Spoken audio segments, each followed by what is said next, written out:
So today we're going to talk about the concept of a get home bag. What is a get home bag? It's exactly what it sounds like. It is a bag that has some emergency supplies and equipment inside of it that is meant to get you from wherever you happen to be when an emergency takes place to your home. Now, don't think zombie apocalypse. Don't think nuclear war. Let's not go worst case scenario. Let's talk about some actual practical applications. Now, this is really going to depend and differ on your life, in your family dynamics, and everything else. I used to work in Washington, D.C. I worked for the United States Capitol Police as an emergency manager. I lived about 10 miles away from my office. In Washington, D.C., more specifically on the Hill, there's a real possibility that I was going to have to walk those 10 miles if something really dramatic and really drastic had occurred to where they needed to shut the city down and evacuate. In Washington, D.C., and this is no secret, feel free to Google it, they have what they call a walk-out plan. That's literally if we had to evacuate the city and we were not going to be able to use transportation such as a vehicle or a bus or what have you, and we needed people to take their shoes and walk themselves elsewhere, there is a plan for that. So having the capability with me at all times to do that safely, comfortably, intelligently was always something that I kept at the front of my mind. I had a bag under my desk that was my get home bag. Inside of this bag, I had things like a pair of tennis shoes, spare socks, food, water, alternate communication devices so I could still communicate with my family, maps, a compass. I had printed out and laminated directions that were going to get me from my office to my home, and a couple other locations that I had predetermined with my family that we could meet up with in the event that we should have to do something like that. Now, again, it's going to really differ depending on what your life happens to look like. At that point in time, I was in Washington, D.C. I lived 10 miles away. I packed for that. Now, thankfully, I no longer live in the Washington, D.C. metro area. Thankfully, I no longer work on Capitol Hill. I live in the middle of absolutely nowhere. I have cornfields on one side of me and I have soybean fields on the other. It's pretty great. So the way that I've had to think about my get home bag or my get home kit has really dramatically changed from here I am in the city to where it's more than likely some sort of terrorist event, civil unrest, or massive flooding that has caused me to have to walk home.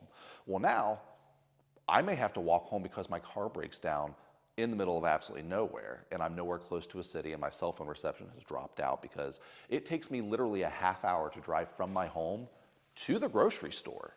And I lose cell phone reception at least in 2 separate areas on my way to and from there.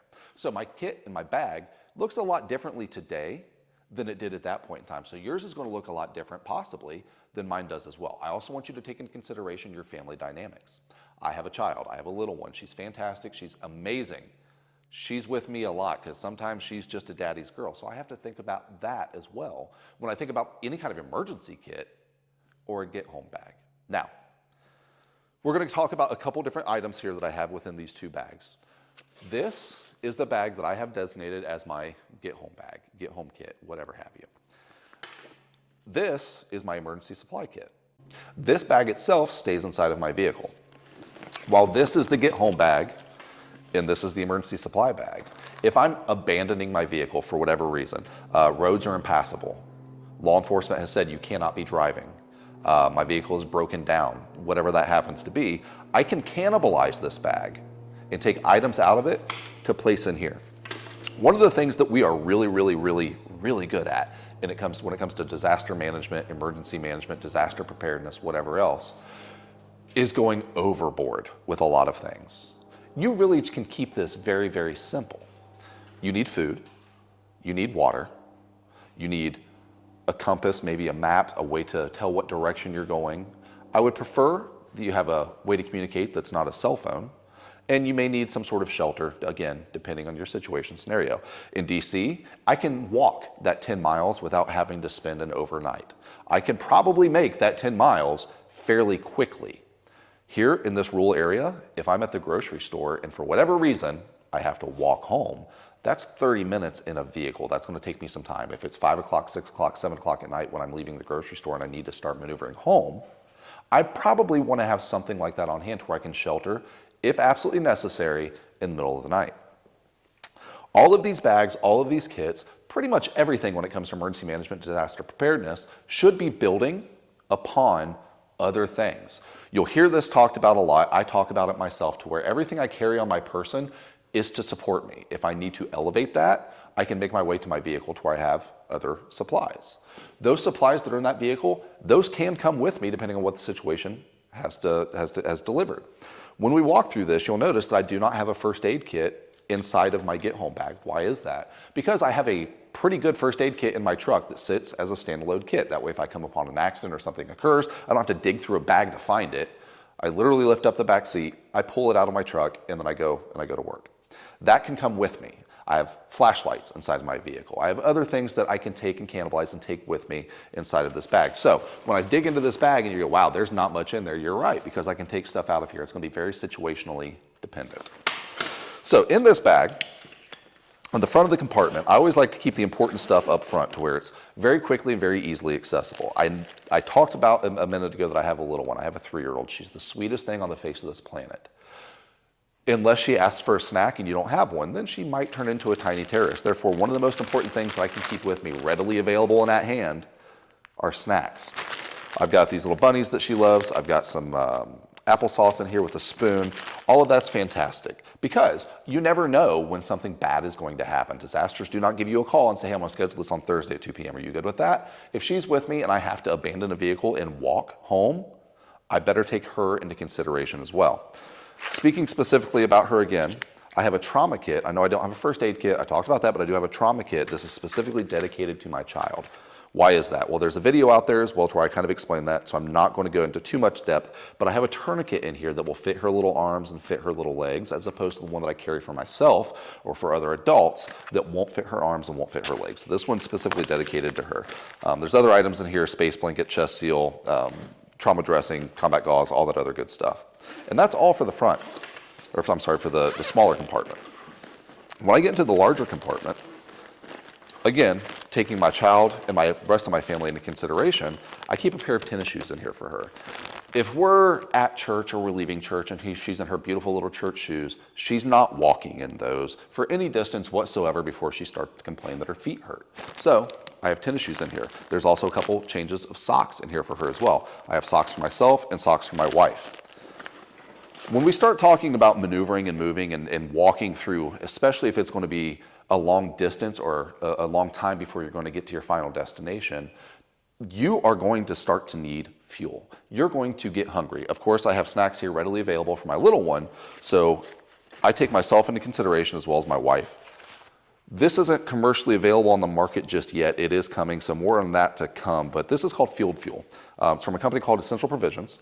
Think of this more so as your next generation MRE, meal ready to eat, but it actually tastes good and you actually want to eat it. It's full of amazing things, nutrients. It's all grass-fed, grass-finished. More on that to come, but nonetheless, I have food in here for myself and my wife as well.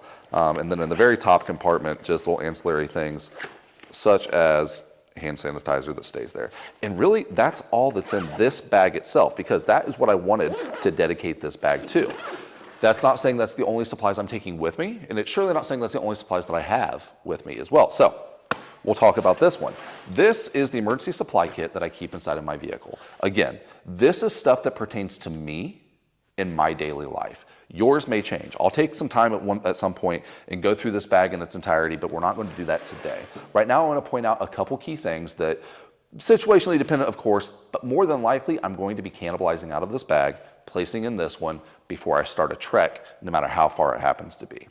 On the front of this is one thing that I'm definitely taking with me. This is a solar-powered battery pack. I've got the cords and cables and all that good stuff that go with it as well. Most of them are sitting inside of my vehicle in the center console. I'll take those with me. Has a flashlight attached to it, but there is one cord that is attached to this already that is feeding into this little pocket here that is plugged directly into a Bofang ham radio. Rechargeable battery. Now, I know that just like some of those tourniquets, there's a lot of strong opinions about a Bofang radio. Here's why I chose the Bofang. This, I believe, was either $16 or $22, $25, something like that on Amazon. So if it gets lost, stolen, or broken, I'm okay with that. I have an extra. I have a couple of them laying around the house. I can order another one off Amazon for $25. It'll be here in a few days. It's fine. This is very important to me because this is secondary communications. I've got ham radio frequencies programmed in here, a couple other things on here that I can operate off of. I can gain some more information. It's got the weather band, blah, blah, blah, blah, blah. But one of the important things with this as well is I have a radio that is installed inside of my vehicle. So if the situation happens to warrant, and again, everything's situationally dependent. Do not take any of this as gospel. But if the situation happens to warrant where I need to leave my family inside of my vehicle and I need to take a bag and go walk to try to find help, I now have communication with my family. Of course, it's all going to depend as far as distance is concerned, where we happen to be. I live in a rural area, there's fields all over the place, so we can communicate a very, very far distance. If I'm in the mountains or the middle of the city, of course, that distance is going to be much shorter, but nonetheless, I still have capable communications with my family. A couple other things that I have in here that I'm definitely taking with me. If I get into this front compartment, I have a map and a compass. Very important to know where you are, where you're going, and how you're going to get there. And a couple flashlights, one of which is a headlamp because I'm going to want my hands. If I'm walking in the middle of the night, I'm probably not going to be holding and swinging a flashlight back and forth. I'd much rather just have that light attached to my head, but I also have backup flashlights as well. One other thing that I didn't talk about just yet is with your little ones, they're going to get bored, they're going to get whiny. She loves to play with flashlights. I'll give her a flashlight and let her play with it. Matter of fact, I have one in here that is specifically dedicated for her to play with because it runs off of these little 2 AA batteries and it's not all that bright. If she shines at my face, I can keep my night vision for the most part. It'll be just fine. I have glow sticks in here. I can pop them and I can hand them to her and she'll have a good time with those as well. But just a couple things to keep in mind. I also have a whistle, definitely getting cannibalized out of this bag and placed into my get home bag. One of the things that I learned when I was doing search and rescue pretty heavily, that if you walk into the middle of a cornfield, and again, this is very specific to my situation scenario. If you walk in the middle of a cornfield and you start yelling, screaming, and hollering, your voice is not going to really travel all that far. But a whistle will travel much, much, much further. Now, I'm not saying that to say that I'm going to go walk into the middle of a cornfield somewhere for whatever reason, but it does demonstrate that a whistle will travel much further than the human voice does. A couple other things that I have in here, and we haven't talked about water yet, and I have a couple different things on water. I do have this Life Straw bottle. I have it for a few reasons. One, it does have a filter inside of it, so if I happen to come upon a water source, I can fill it up. This Life Straw filter is going to help filter the water out, and it's clean drinking water from the spout. The other reason that I have that is some of the things that I'm going to be taking with me, taking out of this bag, putting into my get home kit, and traveling home with. I keep emergency drinking water inside of my vehicle as well. These are little packets of water. I'll drink out of this, my wife will drink out of this, my child probably not. So I can open one of these up, 2 of these up, whatever, put it in here. She loves to drink out of these little bottles, it'll be just fine. Another thing that I actually just started carrying not that long ago, and I can't believe it took me so long to figure out, was a municipal water key. So if you think about a lot of commercial structures, a lot of commercial buildings, they don't really have the little knob that you can turn the faucet on the outside of the building like we do on our homes. A lot of them take some sort of specialized key. It's not really all that special, but nonetheless, you can buy them on Amazon. I purchased one of those and I keep that with me as well. That way, the situation happens to where I'm out there and I really, really need some water. I can grab my key, I can fill my bottle up, I can thank the owner of the business about all that stuff later, and I can start moving on. Anything else in here that I might need to take with me, I can. I have some cordage in here. Of course, there's some duct tape and some electrical tape. I've got a wool blanket, a hatchet, a handful of other items that I might need to take with me, I might want to take with me, I might think about. But again, I hate to keep saying it over and over and over again, it's all very situationally dependent. It's getting into the winter time, therefore I have some of those hot hands, those hand warmers, those are always fantastic to have on hand. And then I have several of these emergency ponchos. They're bright orange on the back side, so they're very easy to be seen. And on the inside is that Mylar space blanket type stuff to help keep me a little warm as well, or help keep my little one warm too. The other thing that I have in here, and again, very situationally dependent, that I might take with me, is it's called a life tent. I haven't had an opportunity to play around with this too much just yet, but basically it's one of these, but much, much bigger, and it's not a poncho. It's almost like a tarp where I can spread it out, I can wrap my family members up in it, and we can start to stay warm. It's also bright orange on the inside as well. So that's another thing that I might take with me. And then, there's some other odds and ends in here. Leather gloves. If I'm walking in the middle of nowhere, down the street, in the middle of the night, I probably want to be seen. So a green vest, stuff like that. Your get home bag does not have to be overly complicated. You need food, you need water, You need a way to know where you are and how to get to where you're going, which is my map and compass there. I would prefer that you have a secondary communications device, which is that radio that's coming with me. And I would prefer, you may want to think about at least having a shelter depending on your situation, which is my life tent. There are some other specialty considerations that you may have to take as well. So, you know those carts that people have as they're going through Disney World or whatever amusement park it happens to be, where you've got your 2 kids inside of it? Maybe keep one of those in your trunk because, again, people like myself that happens to have a little one, we're probably going to make it about 500 feet before she goes, hold me. If I'm carrying this bag and I'm thinking through scenarios and situations and I'm trying to traverse some landscape that may be fairly well impassable, I'm probably not going to want to hold her as much as she's going to want me to hold her. So I can put her inside of the cart and we can go along. Some other things to take into consideration isn't necessarily talking about walking from one point to the other, but inside of my vehicle, I have a collapsible potty for a toddler.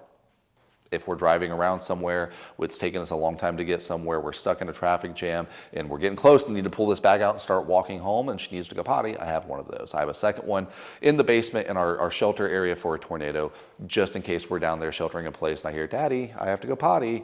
Take all these things into consideration. I have toys already inside of my car.